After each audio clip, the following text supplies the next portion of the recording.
Hello साथियों, हमारे YouTube channel पर आपका बहुत बहुत स्वागत है और फिर से हाजिर हूं आपके साथ एक नई जानकारी साझा करने के लिए। जैसा कि आपका इंतजार कर रहे थे कि आपके है जो डॉक्टर भीमराव अंबेडकर स्कॉलरशिप जो आपकी योजना आपकी रहने वाली है, जो कि हरियाणा गवर्नमेंट के द्वारा चलाई जाती है, जिसमें कि है जो 10वीं 12वीं या फिर ग्रेजुएशन की परीक्षा पास कर चुके कैंडिडेटों को है जो 8,000 से लेकर के 12,000 रुपये तक की है जो स्कॉलरशिप है जो डायरेक्ट उनके बैंक अकाउंट में है जो भेजी जाती है, उसका ऑनलाइन एप्लीकेशन फॉर्म है जो आपने किस प्रकार से अप्लाई करना है, वो भी घर बैठे अपने फ़ोन से भी ये फॉर्म अप्लाई कर सकते हो। और जो प्रक्रिया आज हम आपको बताने वाले हैं वो सारी की सारी प्रक्रिया आप अपने फ़ोन से भी कर सकते हो, और वो प्रक्रिया आपको स्टेप बाय स्टेप किस प्रकार से करनी है उसी के बारे में ये संपूर्ण वीडियो है जो आपके लिए हम लेकर आए हैं। हालांकि इस योजना ये आपकी योजना क्या रहने वाली है, जिन कैंडिडेटों को ये पता ही नहीं है कि डॉक्टर अंबेडकर स्कॉलरशिप योजना हमारी क्या रहने वाली है, इसकी क्या कंडीशन रहने वाली है, कौन अप्लाई कर सकता है, एलिजिबिलिटी क्राइटेरिया वगैरह क्या रहने वाला, उसका एक वीडियो अलग से बना करके हमने अपने चैनल पर ऑलरेडी अपलोड कर दिया। उसका लिंक वीडियो के डिस्क्रिप्शन बॉक्स में आपको प्राप्त हो जाएगा। उसके बाद आपने कौन कौन से डॉक्यूमेंट हैं जो अपलोड करने के लिए तैयार करने हैं, उनका भी एक अलग से वीडियो बना करके हमने आपको है जो प्रोवाइड करवा रखा। उसका लिंक भी वीडियो के डिस्क्रिप्शन बॉक्स में आपको प्रोवाइड है जो करवा दिया जाएगा। इस वीडियो में हम आपको क्या सिखाने वाले हैं कि इस योजना का या फिर इस स्कॉलरशिप योजना का जो ऑनलाइन एप्लीकेशन फॉर्म है, जो आपने 2025 का जो ऑनलाइन एप्लीकेशन फॉर्म है जो आपने किस प्रकार से फिल करना है, उसका जो पूरा प्रोसेस है जो आपको स्टेप बाय स्टेप करके आपको दिखाने वाले हैं। तो चलिए आपको लेकर के चलते हैं सीधा कंप्यूटर की स्क्रीन पर। तो सबसे पहले आपने क्या करना, अपने लैपटॉप, कंप्यूटर या फिर अपने मोबाइल फ़ोन पर जो भी आपके पास अवेलेबल है उसमें आपने क्या है गूगल क्रोम को खोल लेना। गूगल क्रोम का एक ब्राउज़र होता है, उसको आपने खोल लेना है। उसके सर्च बॉक्स में आपने क्या टाइप करना है, सरल पोर्टल इस प्रकार से टाइप करना है। टाइप करने के बाद आपने सर्च कर देना है। जैसे आप सर्च करोगे तो सर्च करते आपकी पहली वेबसाइट का लिंक है जो इस प्रकार से आपको दिखाई देने वाला होगा, अंत्योदय सरल पोर्टल। तो इस प्रकार से ये पोर्टल आपको दिखाई देने वाला होगा। तो आपने कुछ भी नहीं करना है, इस पहले वाले लिंक पर आपने सिंपली क्या है क्लिक कर देना है। पहले ही लिंक पर क्लिक करते आपके सामने इस प्रकार का इंटरफेस दिखाई देने वाला होगा, यानी कि आप हैं जो सरल हरियाणा.gov.in की ऑफिशियल वेबसाइट पर इस प्रकार से पहुंच जाओगे। और यहाँ पर इस साइड में आपको यहाँ पर दिखाई देने वाला होगा sign in here. Sign in here करने से पहले आपको यहाँ पर है जो, अगर आप पहली बार विजिट कर रहे हो तो आपको यहाँ पर एक दिखाई देने वाला होगा न्यू यूजर और रजिस्टर हेयर पर आपने क्लिक कर देना है। जैसे एक फॉर्म सा आपके सामने खुलकर आ जाएगा, वहाँ पर अपना नाम पता डालना है, अपना एड्रेस डालना, अपना मोबाइल नंबर और अपना ईमेल आईडी डालना है, और कोई भी पासवर्ड है जो अपनी मर्जी से आपने है जो बना लेना है। यानी कि आपका अपना अकाउंट यहां पर बन जाएगा, अपनी लॉगिन आईडी पासवर्ड यहां पर बन जाएंगे। उसके बाद आपने यहां पर फिर से इसी पेज पर आ जाना है। यहां पर लॉगिन पर तो जो ईमेल आईडी आपने दी थी वही आपकी लॉगिन आईडी बन जाएगी। जो पासवर्ड आपने बनाया होगा वो पासवर्ड यहां पर डालना। उसके बाद ये कैप्चा आपको यहां पर दिखाई देने वाला होगा, ये वाला कैप्चा आपने सेम टू सेम डाल देना। उसके बाद यहां पर सबमिट का एक ऑप्शन आपको दिखाई देने वाला सिंपली आपने यहां पर कुछ भी नहीं करना, सिंपली जो सबमिट वाले इस ऑप्शन पर आपने क्लिक कर देना है। सबमिट पर क्लिक करते आपके सामने है जो इस प्रकार का इंटरफेस खुलकर आ जाएगा, यानी कि आप यहां पर है जो अंत्योदय सरल पोर्टल की वेबसाइट पर लॉगिन आप यहां पर है हो चुके हो। लॉगिन होने के बाद आपको यहां पर मेनू दिखाई देने वाला होगा। मेनू के नीचे आपको यहां पर दिखाई देने वाला होगा अप्लाई फॉर सर्विस पर क्लिक करना। उसके बाद view all available service option आपको दिखाई देने वाला होगा, यहां पर क्लिक कर देना। इसके बाद सरल हरियाणा के पोर्टल पर जितनी भी आपको जो सर्विस देखने को मिलेगी, जितनी भी ऑनलाइन सर्विस है, उनके नाम आपको यहां पर दिखाई देने लग जाएंगे। लेकिन आपने क्या सर्च करना, आपने जो अंबेडकर छात्रवृत्ति योजना की जो स्कॉलरशिप का लिंक है उसको सर्च करना है। तो सर्च करने के लिए यहां पर आपको सर्च का ऑप्शन आपको इस साइड में दिखाई देने वाला होगा।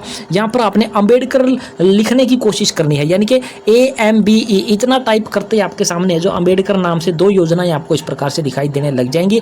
लेकिन जो हमारी स्कॉलरशिप की जो योजना है वो आपको दूसरे नंबर पर आपको दिखाई देने वाली होगी, डॉक्टर अंबेडकर संशोधित मेधावी छात्र संशोधित योजना। तो आपने कुछ भी नहीं करना, सिंपली है जो दूसरे नंबर का लिंक आपको यहां पर दिखाई देने वाला है, इस पर आपने क्या है क्लिक कर देना है। क्लिक करते ही आपके सामने है जो डॉक्टर भीमराव अंबेडकर मेधावी छात्र संशोधित योजना का है जो फॉर्म है जो इस प्रकार से खुल करके आपके सामने आ जाएगा। अब आपको यहाँ पर है जो अपनी क्या है फैमिली आईडी से शुरुआत करनी है। तो आपने पहला ऑप्शन आपको यहाँ पर दिखाई देने वाला होगा आई हैव फैमिली आईडी। तो इस चेक बॉक्स को, जो गोल गोल सा चेक बॉक्स यहाँ पर दिखाई देने वाला, इसको आपने क्या क्लिक कर देना है। जैसे ही क्लिक करोगे यहाँ पर फैमिली आईडी डालने का एक लिंक है जो खुल करके सामने आ जाएगा। यहाँ पर आपको लिखा भी होगा इंटर फैमिली आईडी। तो अपनी फैमिली आईडी का नंबर, यानी कि जिस बच्चे के लिए आप स्कॉलरशिप का फॉर्म अप्लाई करना चाहते हो उस बच्चे की फैमिली आईडी को यहाँ पर आपने डाल देना है। डालने के बाद आपको यहाँ पर एक लिंक आपको दिखाई देने वाला होगा इस ब्लैक पट्टी में, click here to fetch family data, यानी कि फैमिली आईडी से डाटा प्राप्त करने के लिए यहाँ पर क्लिक करें। तो आपने फैमिली आईडी डालने के बाद सिंपली यहाँ पर है जो क्लिक कर देना है। यहाँ पर फैमिली आईडी डालने के बाद जैसे आप यहाँ पर क्लिक करोगे, यहाँ पर आपको दिखाई देने वाला होगा रिकॉर्ड मैच।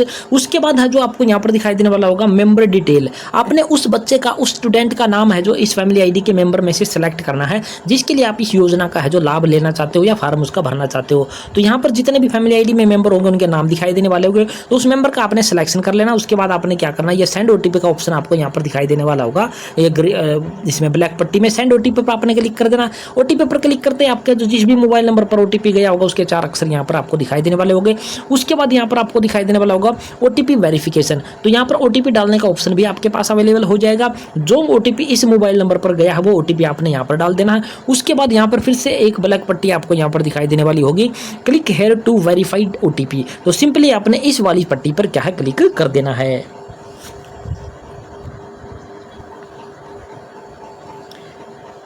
यहाँ पर जैसे ही उसका जो ओटीपी वेरीफाई हो जाएगा तो इस प्रकार से आपकी जो पर्सनल डिटेल या व्यक्तिगत विवरण है जो खुल करके सामने आ जाएगा, यानी कि उस स्टूडेंट की है जो पूरी की पूरी डिटेल है जो खुल के आपके सामने आ जाएगी। यहाँ पर उस बच्चे का नाम दिखाई देने वाला होगा।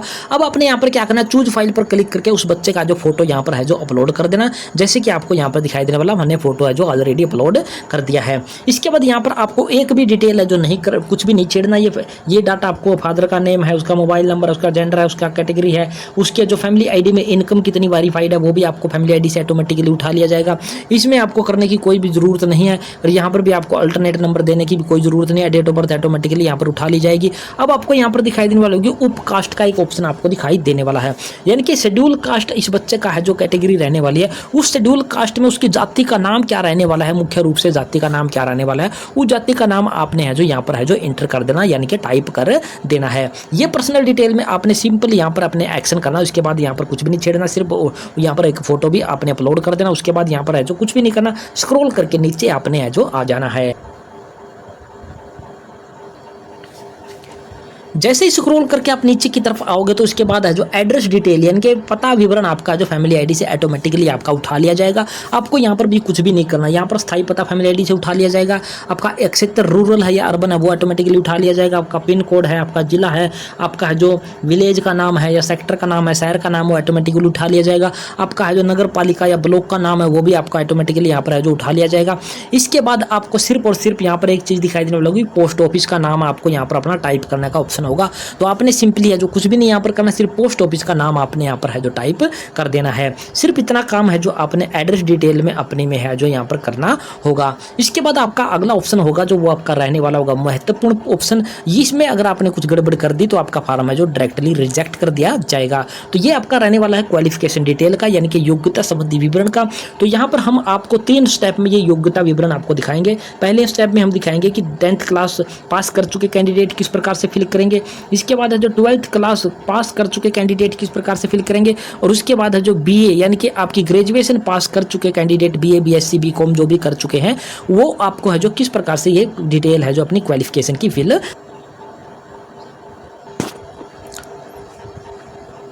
अब हम यहाँ पर क्या कर चुके हैं, स्क्रॉल करके नीचे की तरफ आ चुके हैं और क्वालिफिकेशन डिटेल पर हम है जो पहुंच चुके हैं। तो सबसे पहला ऑप्शन आपको यहाँ पर दिखाई देने वाला होगा अर्बन या रूरल का, यानी कि आपने अपना क्षेत्र है जो सिलेक्ट करना होगा। अगर आप शहरी क्षेत्र से हैं तो आपने अर्बन सेलेक्ट करना है, अगर आप ग्रामीण क्षेत्र से हैं तो आपने रूरल का ऑप्शन है जो यहाँ पर सेलेक्ट कर लेना है।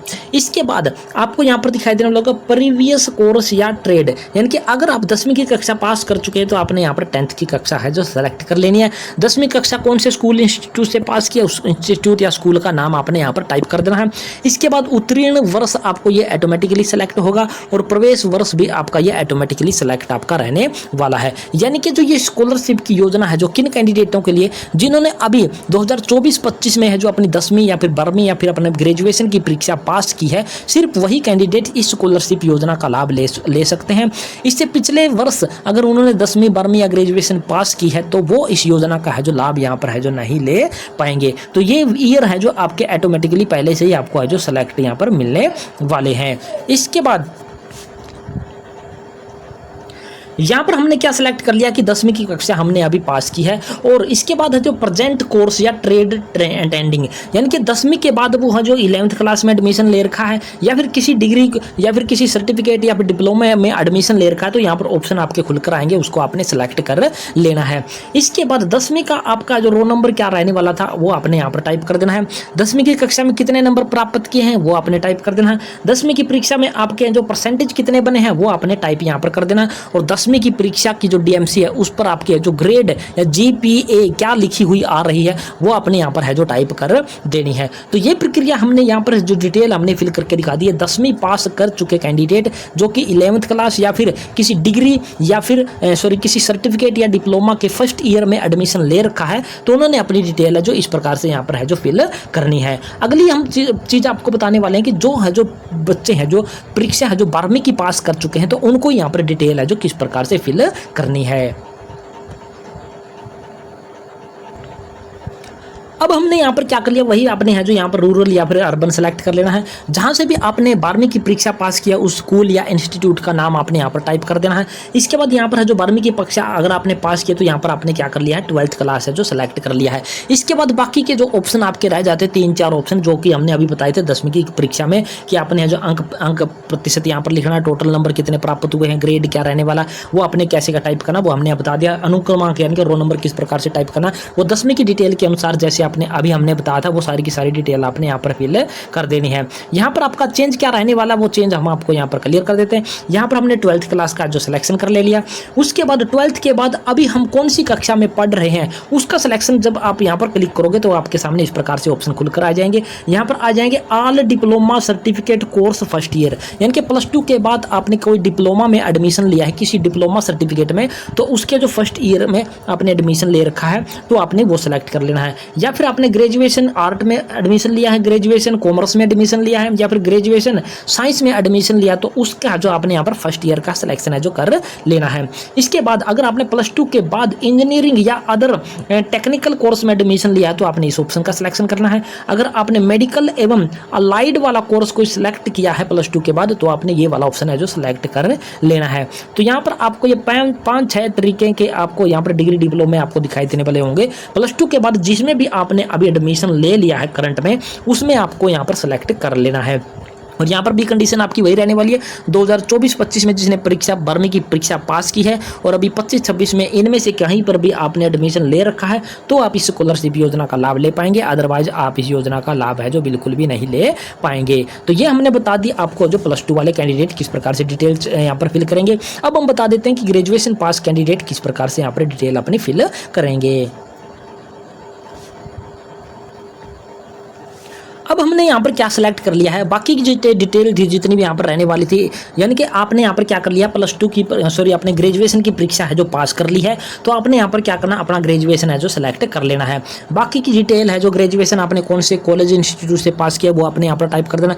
बाकी की डिटेल आपकी सेम टू सेम यहाँ पर रहने वाली होगी। आपने यहाँ पर परसेंटेज लिखना है, बटेन मार्क लिखने हैं, ग्रेड लिखनी है, यहाँ पर अपने परसेंटेज लिखनी है, यहाँ पर अपना ग्रेजुएशन का जो अनुक्रमांक यानी कि रोल नंबर लिखना है। वो सारी चीज़ें हैं जो आपने 10वीं 12वीं की जैसे हमने बताई थी वो सारी की सारी चीज़ें सेम आपकी रहने वाली है। अब आपने मान लीजिए यहाँ पर ग्रेजुएशन है जो सिलेक्ट कर ली, यानी कि आप ग्रेजुएशन की परीक्षा है जो पास कर चुके हैं।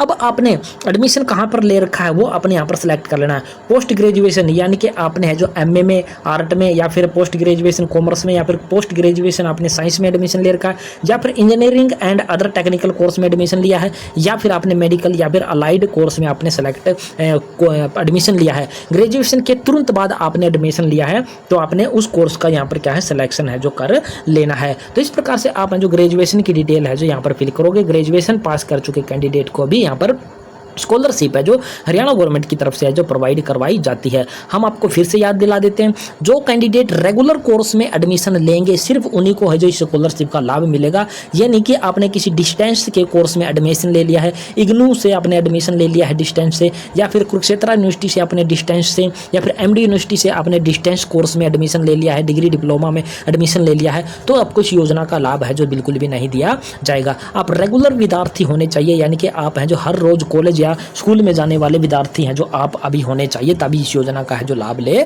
पाएंगे। एजुकेशनल डिटेल फिल करने के बाद अगला स्टेप जो हमारा रहने वाला है वो हमारा रहने वाला है बैंक डिटेल का।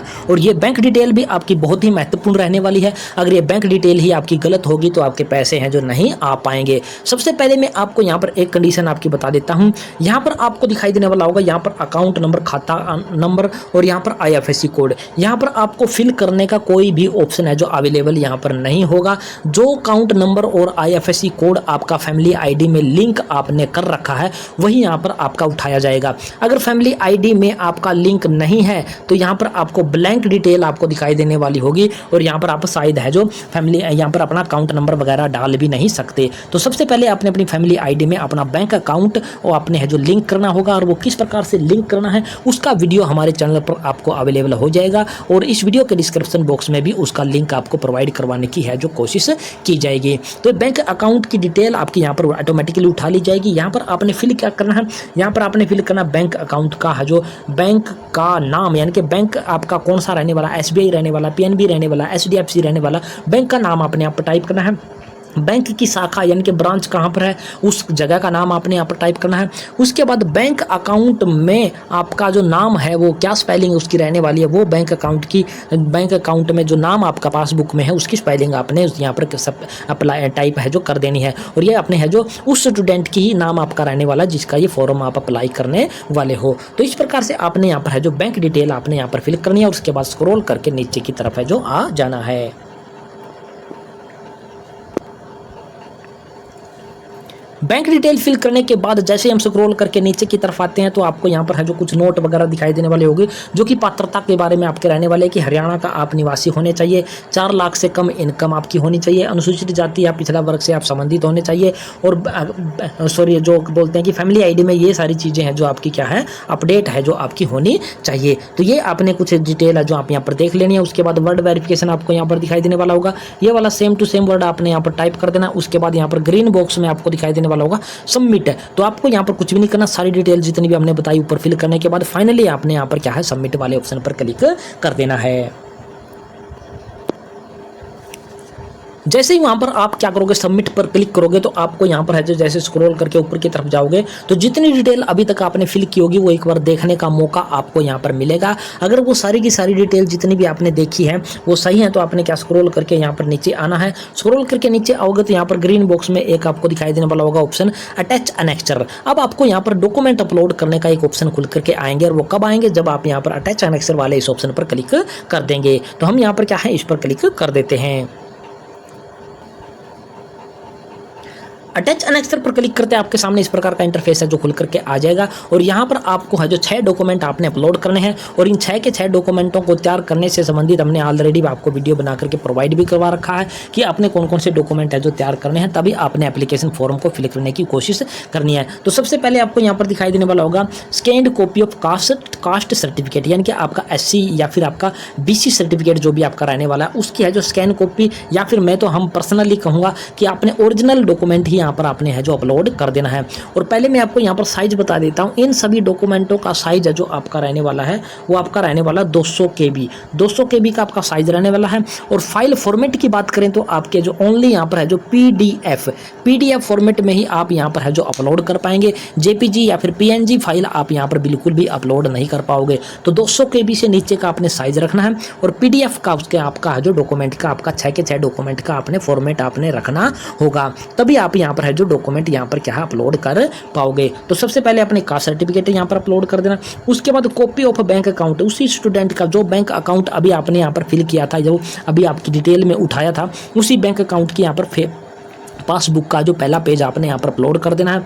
इसके बाद स्कैन्ड कॉपी ऑफ मार्कशीट आपने कौन सी यहाँ पर अपलोड करनी है। अगर आपने 10वीं की कक्षा पास कर रखी है तो आप यहाँ पर 10वीं वाली अपलोड करोगे, और अगर आपने 12वीं पास कर रखी है यानी कि 12वीं बेस पर आप योजना का लाभ ले रहे हैं तो आपने 12वीं की DMC अपलोड करनी है। अगर आप ग्रेजुएशन बेस पर अपनी लाभ लेने वाले हो तो आपने जो BA की यानी कि BSc की, MSc की, BSc की और BCom की जो भी आपकी ग्रेजुएशन कंप्लीट हो चुकी है उसका जो फाइनल रिजल्ट आपका आया है, यानी कि आपका 3rd ईयर की जो DMC आपकी रहने वाली है, 3rd ईयर की DMC को ही आपने यहाँ पर अपलोड करना है। चाहे तो आप उनको सिंगल PDF में आप है जो तीनों की तीनों DMC भी अपलोड कर सकते हो, लेकिन तीनों की तीनों फाइल है जो आपने एक सिंगल पीडीएफ में अपलोड करनी होगी और साइज़ है जो आपने 200 KB से नीचे का ही आपने यहाँ पर रखना होगा। तो इस प्रकार से आप अपनी मार्कशीट यहाँ पर क्या है अपलोड कर दोगे। हालांकि इन्होंने लिखा हुआ सेल्फ अटेस्टेड, चाहे तो आप यहाँ पर ओरिजिनल डॉक्यूमेंट अपलोड कर देना, उसमें कोई दिक्कत नहीं है। इसके बाद आपका जो इनकम सर्टिफिकेट, और इनकम सर्टिफिकेट किसका अपलोड करना है उसके रिगार्डिंग हमने पूरी जानकारी है, जो डॉक्यूमेंट से संबंधित हमने एक इसकी वीडियो बना रखी है, उसमें जानकारी हमने आपको प्रोवाइड करवा रखी है कि किसका इनकम सर्टिफिकेट आपने यहाँ पर है जो अपलोड करना है। इसके बाद आ जाता है आपका करंटली स्टडिंग का, यानी कि आप +2 10th के बाद 11th में, या फिर +2 के बाद ग्रेजुएशन, या ग्रेजुएशन के बाद है जो आप पोस्ट ग्रेजुएशन में आपने एडमिशन ले रखा है, तो उसका प्रूफ क्या अपलोड करोगे। तो अगर आपका ID कार्ड है जो आपका जो बना हुआ है, तो वो ID कार्ड आप यहाँ पर अपलोड कर सकते हो, या फिर आप जिस भी स्कूल या कॉलेज में पढ़ रहे हो अभी, तो उसका आपको वहाँ पर है जो उसके जो स्कूल या कॉलेज के है जो लेटर पैड पर उस प्रिंसिपल की तरफ से लिखवा करके लाना है कि ये हमारे कॉलेज या स्कूल में बच्चा है जो इस क्लास में अभी पढ़ रहा है, और उसको आपने यहाँ पर है जो अपलोड कर देना है। इसके बाद हरियाणा डोमिसाइल सर्टिफिकेट, ये भी उस बच्चे का, उस जिसके लिए स्कॉलरशिप का लाभ आप लेने वाले हो, उसका जो हरियाणा डोमिसाइल आपने यहाँ पर अपलोड कर देना है। 6 के 6 डॉक्यूमेंट अपलोड करने के बाद सेव नेक्स्ट वाले इस ऑप्शन पर क्लिक कर देना है। सेव नेक्स्ट पर क्लिक करते इस प्रकार का इंटरफेस आपके सामने खुल करके आ जाएगा, यानी कि 6 के 6 एनेक्चर लिस्ट आपको यहाँ पर दिखाई देने वाली होगी। 6 के 6 डॉक्यूमेंट जो आपने अपलोड किए थे उनके नाम आपको यहाँ पर दिखाई देने वाली होगी, और जो नीले अक्षरों में आपको यहाँ पर दिखाई देने वाला है, इन पर जिस पर भी आप क्लिक करोगे वही डॉक्यूमेंट खुल करके आपके सामने आ जाएगा। यानी कि आपने यहाँ पर एक एक करके सभी पर क्या है एक बार है जो क्लिक कर देना है, और अपने डॉक्यूमेंट को आपने देख लेना कि जो डॉक्यूमेंट आपने अपलोड किए हैं वो आपने सही डॉक्यूमेंट अपलोड किए हैं, या फिर कोई गलत डॉक्यूमेंट तो आपने अपलोड है जो नहीं कर दिया है, या फिर डॉक्यूमेंट आपका जो सही से दिखाई दे रहा है या फिर नहीं दिखाई दे रहा है। तो यहाँ पर सारे के सारे डॉक्यूमेंटों को देखने के बाद आपको फाइनली सबमिट करने का ऑप्शन आपको यहाँ पर दिखाई देने वाला होगा। तो फाइनल सबमिट करने के लिए आपने इस सबमिट वाले ऑप्शन पर क्लिक कर देना है। जैसे ही आप वहाँ पर है जो फाइनल सबमिट पर क्लिक करोगे तो आपके सामने जो इस प्रकार से एक्नॉलेजमेंट स्लिप है जो आपके सामने खुल करके आ जाएगी। यहाँ पर है जो आपको सरल ID का नंबर दिखाई देने वाला होगा। यहाँ पर आपको है जो रिसिप्ट ऑफ द डेट आपको दिखाई देने वाली होगी। हालांकि ये रिसिप्ट है जो हम है जो पिछले साल की आपको दिखा रहे हैं, अभी हमारे पास कोई जेन्युइन केस नहीं था, सिर्फ आपको वीडियो बनाने के उद्देश्य से हमने ये पूरी प्रक्रिया आपको करके दिखाई है। और ये जो एक्नॉलेजमेंट स्लिप आप देख रहे हो ये पिछले साल की आप यहाँ पर है जो देख पा रहे हो। तो इस प्रकार से आपको यह सारी जानकारी आपको यहाँ पर दिखाई देने वाली होगी। अब बहुत सारे साथी बोलेंगे कि अप्लाई करने के बाद जो कितने दिन बाद है जो हमारे पैसे हैं जो अकाउंट में आ जाएंगे। तो यहाँ पर जो डेट आपको दिखाई देने वाली है, जिस डेट में आप अप्लाई करोगे वो डेट आपको यहाँ पर दिखाई देने वाली होगी। और उसके बाद आपको दिखाई देने वाली होगी यहाँ पर सर्विस ड्यू डेट, यानी कि इसका जो टाइम आपका रहने वाला है इस योजना का मैक्सिमम 45 दिन के अंदर अंदर है जो आपकी पेमेंट है जो आपके अकाउंट में है जो भेज दी जाती है। अगर कुछ भी कमी अगर आपके फॉर्म में नहीं पाई जाती है तो आपके 45 दिन के अंदर अंदर आपकी पेमेंट है जो आ जाती है। अगर कुछ कमी पाई जाती है तो उसको रिजेक्ट कर दिया जाता है, या फिर उस पर कोई ऑब्जेक्शन लगा करके उसको है जो बैक कर दिया जाता है। और बैक अगर किसी का हो जाता है या फिर रिजेक्ट हो जाता है तो उसका क्या सॉल्यूशन हो सकता है, उसका वीडियो हम कुछ समय बाद है जो हमारे चैनल पर आपको अपलोड करके बता देंगे कि अगर किसी का रिजेक्ट हो जाता है या फिर बैक हो जाता है तो उसका सॉल्यूशन आपने किस प्रकार से करना है। तो इस प्रकार से आप है जो यहाँ पर आप देख सकते हो कि आपकी एक्नॉलेजमेंट स्लिप है जो इस प्रकार से आपकी आ जाएगी, और 45 दिन के अंदर अंदर इस योजना का लाभ है जो आपको है जो प्रदान कर दिया जाएगा। तो ये थी पूरी प्रक्रिया दोस्तों की डॉक्टर भीमराव अंबेडकर छात्रवृत्ति जो योजना आपकी रहने वाली है 10वीं 12वीं या ग्रेजुएशन के बाद, उसका ऑनलाइन एप्लीकेशन फॉर्म किस प्रकार से फिल करना, पूरी प्रक्रिया स्टेप बाय स्टेप हमने आपको करके दिखाने की कोशिश की है। और आशा करते हैं हमारे द्वारा दिखाई गई बताई गई पूरी प्रक्रिया पसंद आई होगी। पसंद आई तो चैनल को सब्सक्राइब कर देना है, सब्सक्राइब के साथ साथ वीडियो को दोस्तों मित्रों के साथ आपने शेयर जरूर कर देना है। तो जय हिंद, जय भारत दोस्तों।